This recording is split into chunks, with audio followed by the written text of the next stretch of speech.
Welcome to Wilder Wolves Hall of Fame Mode Fandom.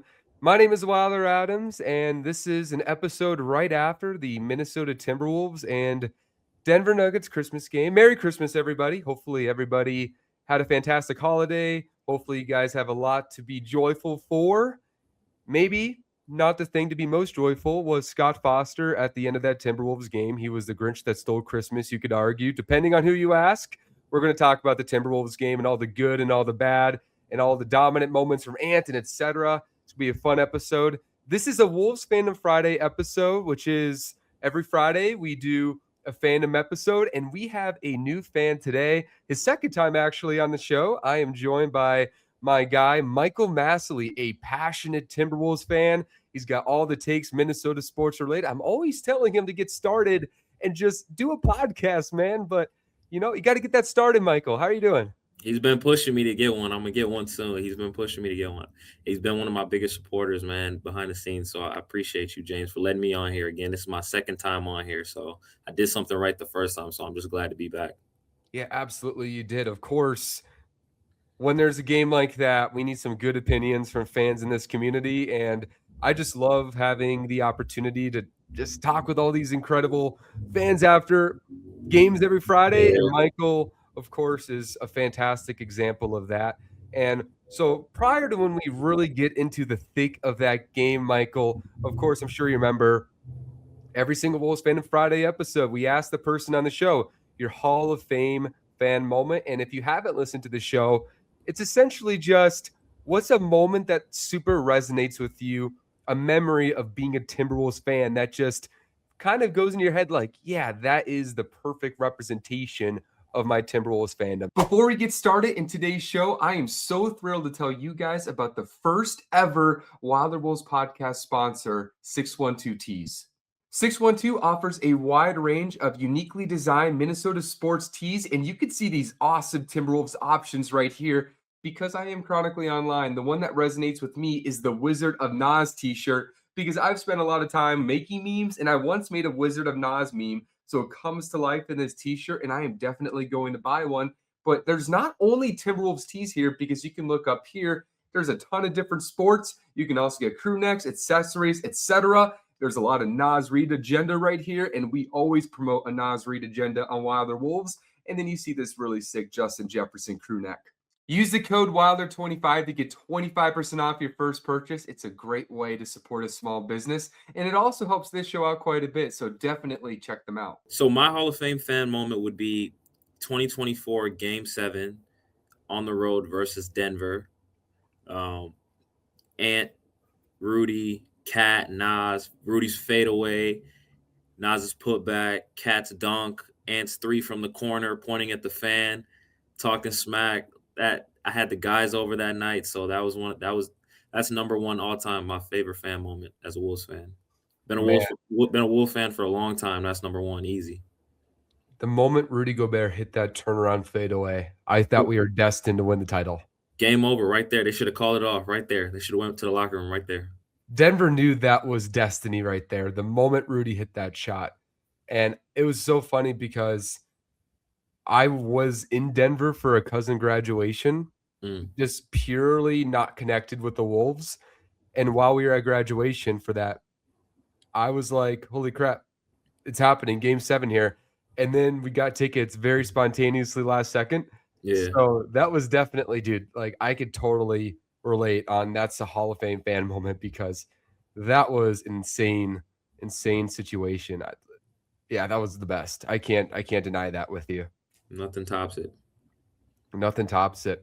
And I just stinks that we were kind of like resonating with moments like that because we just played Denver, man. And I think this is a good way to get right into that because Minnesota, they do this thing, man. I was watching it on the couch with my friend, and I told him, I don't care they're down 15. They're going to get back into this game. They always do it. And then it's a matter of what they do with it. And then they're up 9 points in overtime.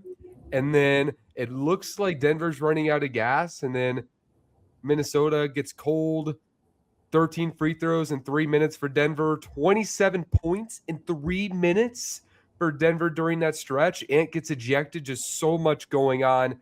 at the end of the game, but there were some good. Anthony Edwards, 44 points. Jaden efficient. Rudy continuing his dominant play this year, my guys. So what's your first takeaways from watching that game? Frustrating. Definitely feel like we let one slip, which is crazy to say because we were down, right? And then we fought our way back. But once you go up 9, once you send the game to overtime, and hits the 3, sends the game to overtime, takes the life out the crowd. You get to overtime, you're up 9, and then it's like you just let that slip away. They come out, they hit a 3. Ant comes back and love Ant. Ant comes back, takes a 3 ball. It's like, and I felt like the 3 he took was like a heat check shot. And it was like, no, man, like we can still be aggressive. I know he just hit a 3, but it just felt like we just let that whole lead go away. And it was like, and as I'm watching the game, I'm like, oh my goodness, here's a Jokic 3. Then Julius takes a weird 3, and at that point, I'm like, okay, now we're destined to, we're gonna fumble this, and we're gonna let them win. No, we didn't let them win. Now the ref, thank you, Scott Foster and his crew, but just a frustrating game. Infuriating is the word I'd use to describe the game. Scott Foster continuing his infamy with the Timberwolves community. Of course, all the way back to the Kevin Love days against the Clippers, fourth quarter, calling off shots, and now this overtime. And I think it's great that you framed it that way because I think the easiest thing to do with the fan or as a fan, it's like, blame the ref, blame the ref. Yeah. It's his fault completely. We can get into the ref frustration and the generalities of that, but Yeah. I do think it was really important to highlight Minnesota's up 9. And I mean, Ant was going crazy before that. Some of the shots he was making, that felt like the resurrection of Michael Jordan, Yep. genuinely. And he comes out, he's starting to get going, and then he kind of cools off a little bit. And then Minnesota, they kind of fizz out offensively. Some frustrations, I think, with some whistles. Denver getting to the line quite a bit, starting to get going, and they just kind of took away the momentum. And it was a really weird ending to the game. But before we get into the refs, just how much weight do you put on this game of Minnesota? Why didn't you guys lock in the first half? And then you just lose it at the end. And how much of it is, okay, these refs are controlling the game? I gotta blame it on the way. I would say more on the first half than just refs. Like again, I can't put it all on the refs, even though they played a part at the end. Like third quarter, you come out flat. Right, second quarter was shaky. Ant's shoulder, I don't know how much I'm factoring into that being. Oh, Ant was okay, kind of the middle section of the game, but I would definitely blame it more on the first half or the middle section of the game rather than the end. Just saying the end is the reason why we lost. Like, and this is an important game for me. Like I'm looking at Denver. Denver to me is the second best team in the West, Yeah. right? And they're without Gordon, without Cam Johnson. This is a game I felt like you have to win these games. Houston, when we play San Antonio, when we play OKC, these are the games you have to win going into the playoffs. They matter to me. So this was a tough one to let slip away. Yeah, it's tough to let slip away. I think Minnesota's shown progress against above 500 teams. They couldn't beat one to save their life to start the year, but I think including that Nuggets game, they're 5-2 in their last 7 against above 500 teams, and they belong on the court. I think that Minnesota, when you talk about the heavyweights in the Western Conference, they're showcasing they belong on the court. When they want to get on a 20-0 run, they can do it. They can do it. They can push into overtime when facing adversity, when facing frustration. But I do think it's a really important thing to highlight because when you put yourselves in a position, Minnesota's done this a lot lately, where they just get into these double-digit deficits, whether you're playing a team like the Pelicans or a team like the Denver Nuggets. They're just consistently putting themselves in positions where they have to play perfect basketball to get back into the game and win. Even if Minnesota's 10-3 in their last 13 games, a lot of these games, it is like they're coming back. I think a stretch, they were down double digits like 4 straight times, if not more, and they won all 4 of those games. That's just not a sustainable style when you're playing teams of this caliber. And Minnesota's up 9 in overtime. I get it. Late in the game stinks, but I fully agree with you. You keep putting yourselves in these spots and you're going to have crazy things happen to you. and Denver locking in at the end and the weird officiating. Those are just examples of things going against you, but you put yourself in that spot in the first place against a Nuggets team. You're down 3 starters. Man, it's just, I think that's a problem we're looking at with this team right now, where they're playing really good lately, but they're still not putting it together for 48 minutes. And I mean, like, I know a lot of Wolves fans will blame Finch and Finch this and Finch. I thought the game. I didn't have a problem with anything Finch did yesterday. I thought the game ran smooth. I thought if you were to ask, phrase the question is to, did we lose that game or did we blow it?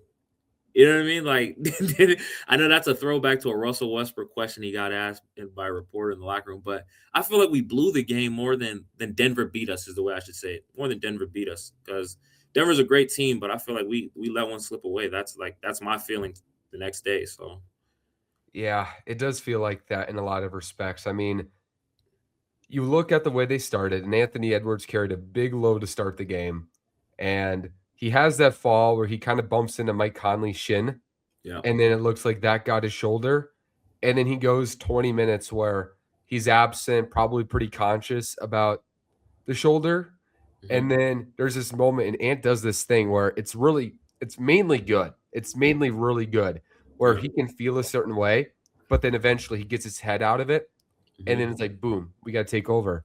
And that's what he did. The Timberwolves, if they lock in the second, third quarter, regardless of how effective Anthony Edwards is in with his shoulder situation, they're probably not even in that position like you're saying, man. yeah. So that's the frustrating part. And now let's just like kind of talk about the end of that game, because it was so weird. I mean, Denver, I will say this. I do think it was a poorly officiated game from the very beginning. You're going to look at the free throw numbers, and honestly, it would be like, yeah, there was a 3 free throw disparity at the end of the game, all this stuff. But I thought that the physicality, especially a guy like Ant took in the first part of the game, and then kind of the way the game kind of got called, I didn't feel like they had firm control. And I think at the end, and you can blame Anthony Edwards on just, okay, bro, Losing. it's a close game. Don't get yourself ejected. But then there's another part of it. It's like, why was it there when Ant's been better with how he's operated with officials this season? What did you feel about just how the officiating affected the game? It was bad, but it was the thing that made it worse, makes it worse, right? When you watch a game and you see the foul, or you see a foul not get called, and then it's like 2-3 seconds later, here's the whistle.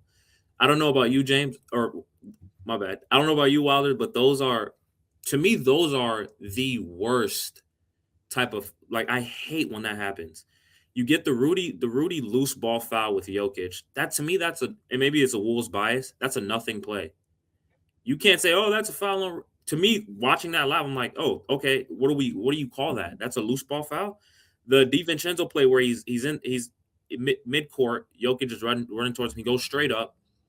I don't see a foul there either. Like, some of these calls were just bad to me. And again, I can't blame it all on the rest again, but like, the officiating was bad. To sum it up, there were other plays too that were just Ant driving to the rim in overtime. I think this is what led to the ejection.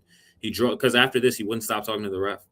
Yeah. He drives, he feels like he gets hit, and Ant starts jumping up and down like, hey, I got fouled. And like, these are plays that, as a Wolves fan, it's just tough to watch, because it's like, how many other superstar players get that call? Like, Shea gets that call, Jokic gets that call, Donovan Mitchell gets that call, Jalen Brunson gets that call. There's so many great players that get that call. I want my guy to get that call next time too. That's just the frustrating thing about the NBA right now. I think there's such a big division on how people view officiating right now in the NBA, because Timberwolves fans, I think you watch the Timberwolves and you're on the side of, we don't get the proper end of the stick, which I think is fair in certain respects. I think where it's not fair is that there's definitely this, it's not even a theory, it's just kind of becoming the reality.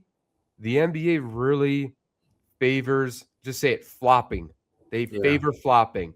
That's just the truth of the officiating right now. Not just this game in the micro, but in the macro. It's why everybody despises the Thunder the way they play, right? Because it's less about who gets more fouls, who gets less fouls. As a matter of fact, I actually think it's more sketchy when NBA officials are always trying to make it even with free throw counts because there's never like It's never that equality on physicality. So it's if you're always trying to make it equal, you're just favoring the team that's more physical and more dramatic to fouls.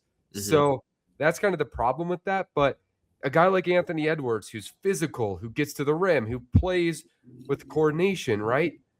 He gets to the rim and he never gets the benefit. And some people be like, well, don't complain to the refs. Everybody complains at the refs. Everyone. Nikola Jokic, he was complaining like crazy yesterday. But the superstars who have kind of figured out if I sell it a little bit, I will get those free throws. It's why people get annoyed by Shea. It's why people get annoyed by Harden in his prime, why people get annoyed by Brunson, right? And why I do like Steph or Anthony Edwards, you're like, why don't they get more free throws? It's just, I don't know what it is, man, but I think that it's just built up tension of why is the game officiated like this? And it's just a general frustration with the NBA right now. I'm not going to go and say the game was rigged, the refs won Denver the game. I'm not saying that, but I do believe there's a lot of validity to the growing frustration of if I don't flail, we're not going to get on the free throw line. Chris Finch even kind of talked about that in the offseason. Got to learn how to sell calls. Absolutely.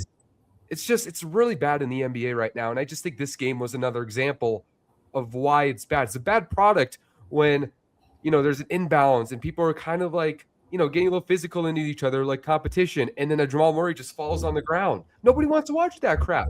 Nobody wants to watch Nikola Jokic at the end of the game get completely hammered by Donte. Do you think a dude is 100 pounds bigger and a foot taller and all that much more coordinated is going to fall over in that scenario? I do think Donte fouled Jokic in that play, but I still think it's just a frustration where like reputation when it comes to flopping doesn't matter at all. But somehow if you get adamant about, hey, where the heck is this call? That's where your reputation might hurt you, which is why Minnesota fans feel like, hey, we probably deserve more calls because of how physical teams are with this type of squad. I just think this Denver game, it's not the reason why they lost, but it's just another example. This is a problem. And I think I can't remember when it happened in the game, but there was a play where it wasn't even a play, but it was dead ball. Jokic is about to shoot a free throw, and Ant grabs his wrist, and I'm like, and I think he got a tech. Correct me if I'm wrong. I think he got. I don't think he did. I honestly think he probably deserved one at some point in that, but I thought it. If I remember, I thought he got a tech for that. So I'm wrong. Maybe I'm wrong there, but. If he did get a tech, I don't know if he did, but if he did get a tech, how many times in that situation do you see guys? Just the other day, Dylan Brooks high five LeBron after he missed a free throw. Like you see that all the time. That's a delay a game or something like that, and it's just frustrating as a Wolves fan to see stuff like that, to watch stuff like that, the game like that. The tech he got was it the inbound actually? Did both happen in overtime? I'm still confused about that because I don't remember when it happened. I think the one where Jokic was inbounding the ball and Ant brushed him. That's come on Ant. That's a come on Ant situation. Yeah. I don't know if that's where he got the tech. I think that's where he got the tech actually. And also there's another side of this, right? If officiating is going to be political, and clearly it is in a lot of ways, you're really going to eject Anthony Edwards on Christmas for maybe saying something in overtime at the last game of the day? Is that what we're doing now? You can't. People stayed up to watch this game, and it was a great ending, or it was a great game, and you just can't. It was a great game that got capitalized by one team getting 13 free throws in the final 3 minutes and another team, their best player, getting ejected. That's a bad product, and it's just there's a reason why people whine on social media. There's no bad basis. I know Oklahoma City Thunder fans will be like, oh, hey, you're just hating the game, right? And all this stuff. No, you're just saying that because you're benefiting from the rules. But there's definitely truth to there's got to be some grounding on the way. Let's stop favoring flopping. Let's be a little more critical on flopping. Let's be a little less critical on players who play physical basketball and just try to get to the rim without flopping and being dramatic. I don't want to hear the maybe don't scream when you get fouled. That's nonsense. Like that's a bigger problem than flopping now. I mean, it was frustrating at the end. It's not the reason why they lost. Minnesota had some immaturities. They get locked in and then they fizz out points of the game. They've always had that. Yeah. But that's just a bad way to end a Christmas game. Yeah, I mean, so many things went wrong in the game that we haven't talked about. Like DiVincenzo, what was he 0 for 7 from 3? Like Yeah, let's talk about the him for the sure. Mike the Mike Conley minutes were bad, and I like Mike Conley, but man, you can't negative 15 in 10 minutes is not great. And Nas every time Nas is on the court, man, it's just he's lost on defense, man. He looks tiny against Jokic, like, and he is, but it's like it's just so it's magnified when he's the center and he's out there and getting bullied, man. So those are Those are those are you can factor that into why we lost too. Those reasons as well.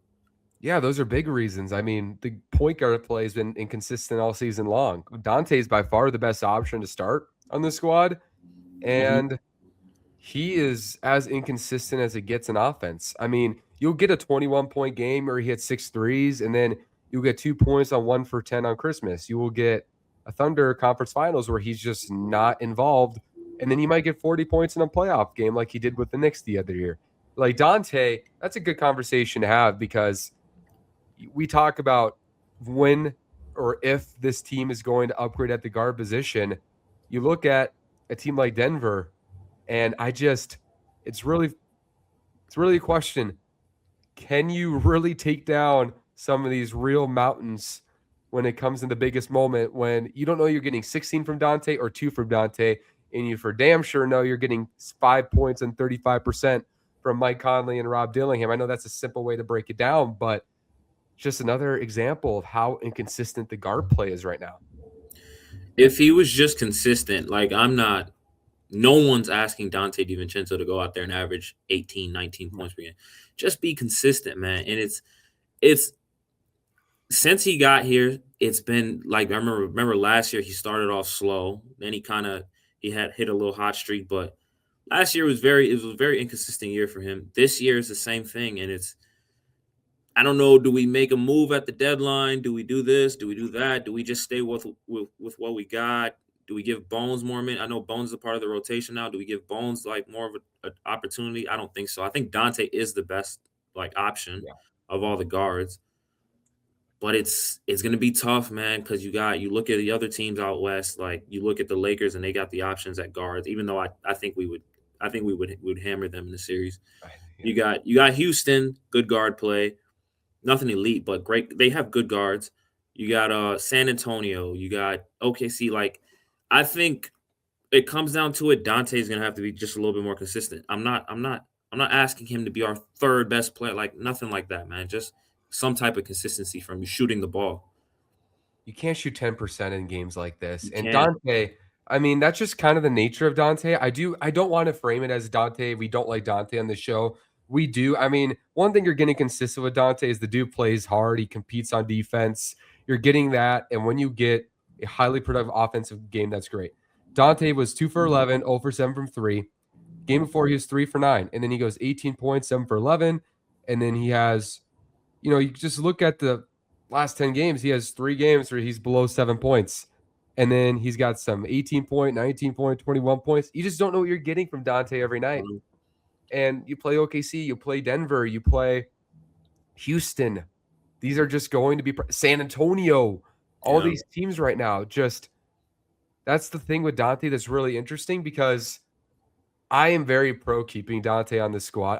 This isn't becoming absolutely. a get Dante off the team thing, but it's really interesting to consider that inconsistency. And also the best way, if you think that they really need to upgrade at guard, the easiest contract to trade is Dante's contract Yeah. because he's making $12 million. And you add that to a young, cheap deal, it gets you pretty close to the Kobe White range or the Colin Sexton range, right? All these different names. So I Hmm. think that's why it's important to highlight some of the Dante's inconsistencies because maybe this is just the team, or if they make a big deal, it's like unless you go crazy and deal Nas or somebody, which I don't I don't think so. foresee, it's probably Hmm. Mike's contract or Dante's contract, and Dante's way more intriguing as a contract. Hmm. So I think it's definitely something we need more from Dante. Just be consistent, man. I want you here past February, and I want you to be consistent past February, So not to like overly panic on the Dante thing, but let's also talk about the big man because Hmm. Rudy Gobert's been excellent this year, dude. Like, he's been Absolutely. excellent. He started slow, and I was worried about how poorly he was playing against some of those bigger teams, but we've seen it lately. The Knicks game, the Memphis game, the this game This game. recently, these big games, he's not playing down to competition at all. He's been dominant. People look at Jokic's 55 point, 15 rebound, 15 assists, 92 shooting, and look at Gobert, which is not the right way to look at it because Rudy Gobert, man, we talk about how good Edwards was. He was like a minus 13 on the game.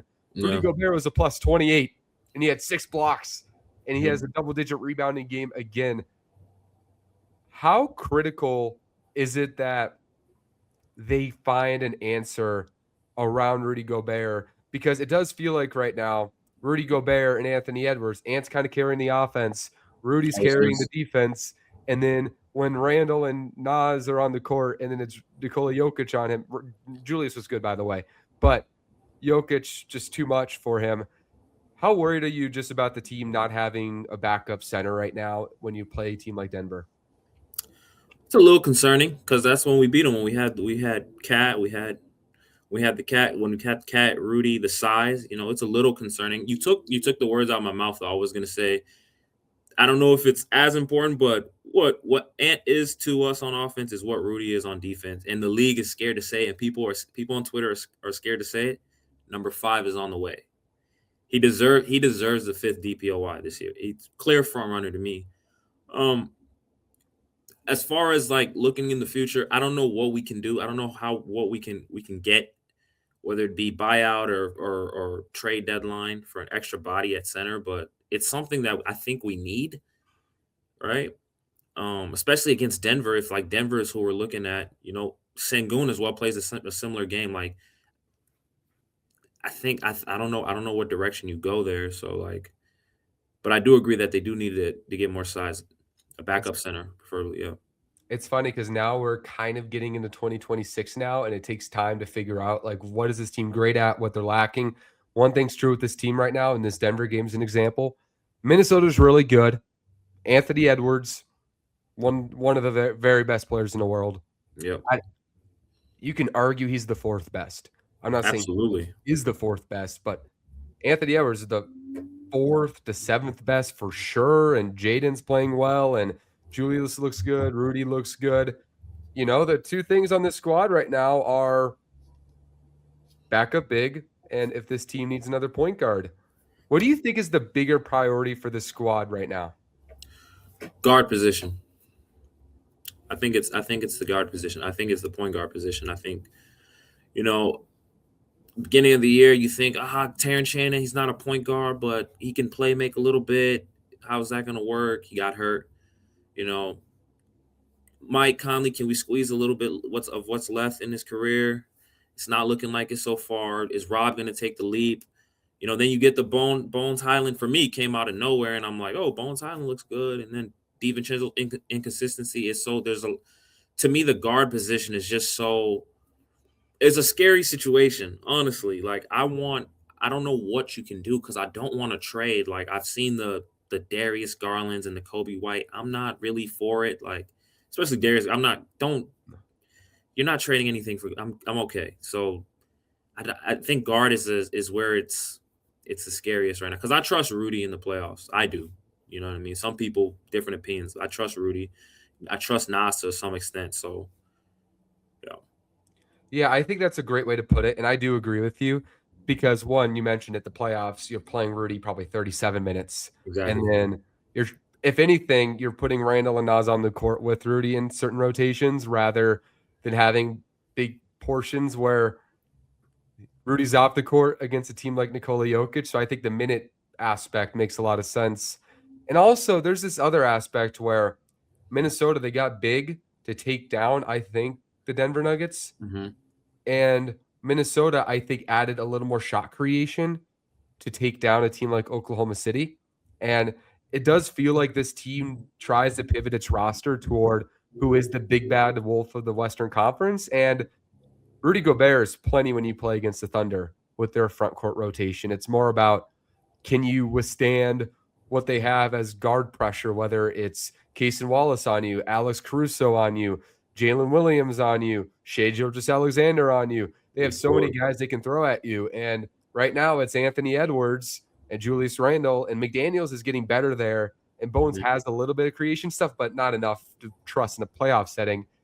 And then it's like, who else? Because Donte, we saw what he did in the conference finals last year against them. And I'm just personally, I like Donte as a player. And we talked about it earlier. I'm not like trade Donte, trade Donte, trade Donte, but they really need ball handling, and Donte doesn't really provide that. Mhm. And yeah, I think it's definitely the point guard position. Also, because they're gonna have to play a guard next to Ant for a lot of the game. Like a lot of the game. And is that Donte? Is that Mike? Is that Bones? Anyway, I don't feel good about it right now. Right. Oh, yeah, I fully agree with you. I would much rather get a big, but the Kobe White thing, bro, like I would be down for Kobe. I would be down for Kobe. Like that's a dude I would trade Dante's contract for. You lose a little bit of defense, but he might be a free agent this summer, or he is a free agent this summer. But Is he unrestricted? yeah, like I mean, Donte, it would stink to let go of him, but I do think Kobe's upside in Ant's timeline at age 26, 27 and going forward and some of the shot making he provides, I think that would be a fair bet because it's not like he's going to cost you a ton, most likely. That's where the Donte conversation becomes interesting because Dante's probably the intriguing piece if they do get a point guard Mhm. eventually. So, what do you think about a Donte for Kobe type thing? Again, I'm not I'm not as high on like trading for like a Kobe White as you are, it seems. But I don't know what you do, man, because I if you trade Dante for Kobe White, I don't think it's a is it do you think it's gonna be like a straight up trade? Do you think we're throwing something else in I have no at that idea. I point? I always feel Like, what like does it look pla- like? players on 1 year contracts always get dealt for less than you think. They Yeah. always do. So maybe it's like Dante and Terrence Shannon or something. I don't know. Mhm. But I think that's what a deal would probably look like. Yeah, that's what I think. You don't think there's anyone else out there that can kind of fix some of the situations? I mean, Colin Sexton was in Sexton's talks, one. and then there's also been some Is Malik Monk a crazy one? No, he's Malik Monk's similar to interesting. Bones, but Malik Monk, it's interesting because his playmaking hasn't been good this year, but I thought last year it was. mhm. And I think he and Kobe are similar caliber player. I do think he's on Yeah, a longer term contract yeah. than Kobe, so he probably is more expensive to trade for, but Kobe White might sign for a more lucrative contract this summer. Mhm. So there's kind of the give and take there. It'll be interesting, man. And to close out the show, let's talk about Anthony Edwards a little bit to end on a positive note. Watching Anthony Edwards this year, my guy, we've had talks about him for years. How do you feel about his play this year? What you saw last night against the Nuggets and where he ranks among NBA players right now? Again, he's the leap he's taken this year, and it's a leap, man. He's been everything. Like the last couple of years, there's always something to nitpick at. Oh, he should mid range. He needs to shoot better. To this year, it just feels like it's all coming together. Where he ranks amongst the guys in the league, I think he's the fourth best player in the league. The only guys ahead of him is Jokic, Shea, and Giannis. Mhm. Luka's debatable, but I would take Ant over Luka. I know people want to do the rebound assist thing with Ant, and it's like I don't think you need high rebound assist to be considered the best player in the game. Like there was a time where Kevin Durant had arguments for best player in the game. He's not a big rebound assist guy, or Steph in his prime, Kawhi Leonard. Like there's always been guys who have been in and around the top. So I've seen that with when friends have said that to me too. Like, oh, look at his stats, his counting stats, and it's like that's not all to it. And has been amazing this whole year. You know, he's had some clunkers, but like for the most part, he's been great this year, man. And I'm just happy I get to watch him like every day. So it's he's my favorite player in the league, still going strong. So and we have him in the city too. Like there's nothing better, man. There's nothing better. And I do think that's a great way to put it because it does feel like early in his career, even when he's making all NBA second teams, it's like the dude's really freaking impressive. He's really gifted. And now watching him this year, it looks easy. It looks Mhm. polished. That's like the separator this year because his jump shot's stamped. He's one of the best shooters in the world. That's not a fluke. Absolutely. That's just who he is now. And his mid range is better this year. He's got a way better feel of getting all the way to the rim. Last year, he wasn't getting all the way to the rim. He was taking a step early every time, and he struggled getting to the rim. But now he's just got that feel. He knows where to go. His shot making in the clutch. He might win Clutch Player of the Year this year with the way Right. he's shooting late in games. I think the defense has been a little better, even though he's not going to be like 48 minutes a great defender, maybe situationally. He always adds something. And this summer, clearly what he added was just a polish into his shot creation, getting to spots within the first two levels, really. His mid-range looks way better. And now, like, the only thing I can really pick apart right now is, hey, I wish the passing was a little more accurate. That's Yeah. really the only thing, because I think he misses out on 1 assist a game by just throwing the ball to the right or left or low, and people will Yes. complain and be like, he's getting the ball there, so you blame them for not making the shot. Like, if you play basketball, you understand how important it is to get it into the Placement. shooting pocket. Yeah. Minimizing motion. That's everything when getting assists. That's why Luka and Jokic are such great passers. Right to the shooting pocket. Right to the shooting pocket. That's the only thing I can really nitpick about him right now. The rebounding, defense, whatever, but that's where I'm really like, okay, you can get to 6 assists a game by just being more accurate as a passer. So I agree. I think he's very clearly in that 4 to 6 range.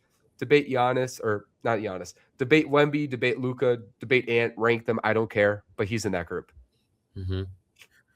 I agree, man. And I was going to say something about his playmaking. I think the playmaking's been great this year. Maybe not great, strong. It's been better this year. Yeah, thank you. Better is the best term, the best word to use there. It's been better. Like, I feel like you said 1 assist a game. I'm going 1.5. I'm saying 1.5 to 2 a game. So I agree with you there, man. Like, It's less about reads and it's more about just best execution. He's making the best reads he has all year. So I think his assist count right now is a little deceiving. I think that'll just naturally go up by law of averages, but also he is missing on assists with some of his passing inaccuracies for sure. Yeah. But yeah, dude, I mean, Edwards, it's amazing having a player like this. I tweeted about it earlier, but he's 24, and there's only 3 players in the world he's very clearly worse than. Shea, Giannis, Jokic. Very clearly worse than those guys. And then he's in that next group. And he is not even probably. He certainly is the best combination of athleticism and shooting we've ever seen. And he's only 24 and getting better. That's ridiculous. We're about 40 minutes into this show, my guys. So, dude, I appreciate you so much for hopping on, getting this Wolves talk in. We can cry about the officiating while giving real talk and just having a blast, dude. Thank you. Thank you so much for having me on again, man. I feel good to be back on here, man.